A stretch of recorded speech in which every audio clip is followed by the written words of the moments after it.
আচ্ছা, আমি একটা বিষয় ক্লিয়ার করতে আসছি। সেটা হলো যে, আমি কি আপনাদের কখনো কোনো আমার সিঙ্গেল একটা ভিডিওতে বলছি যে আমি পর্দা করি?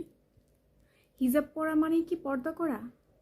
এমনও অনেক মেয়ে আছে যে আগে হিজাব পরতো না, এখন হিজাব পরে।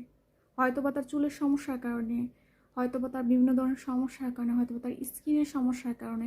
অনেক মেয়ে আছে যে হিজাব পরতে কমফোর্ট ফিল করে, সেই জন্য পরে। অনেক কারণ আছে। যেমন অনেক মেয়ে আছে যে হিজাব পরলে ওড়না যদি সরে যায় তারপরেও সমস্যা হয় না, এই জন্য হিজাবটা ক্যারি করে।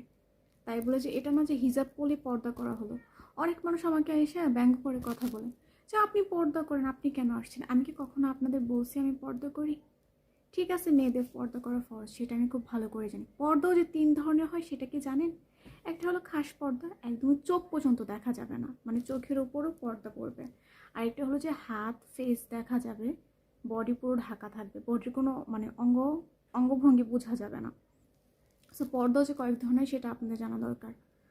আর দ্বিতীয়ত হলো, কয়েক ধরনের মানুষ এসে বলে আপনি কেন পর্দা করেন না, আপনি কেন আসছেন? আজও করি না, এক সময় করব। আল্লাহ হেদায়েত দান করতে কতক্ষণ বলেন?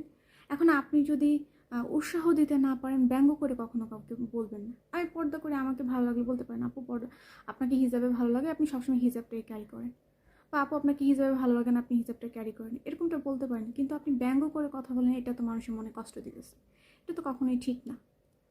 আপনারই বলেন, এটা কি একজন বিবেকবান মানুষের কাজ? আল্লাহ তাআলা হেদায়েত দান করতে কতক্ষণ? আজকে আমি হিজাব পরি, কালকে তেমন হতে পারে যে আমি খাস পর্দা করব। আবার আল্লাহ তাআলা এমনও করতে পারেন যে আমার প্রতি থেকে রহমত উঠায় নিতে পারেন। আমি হিজাব পরে একসময় হিজাব না পড়তে পারে, আরও বাজে অবস্থা হতে পারে। সো কার অবস্থান কখন কেমন হয় কেউ জানে না। সো এগুলো বলবেন না প্লিজ।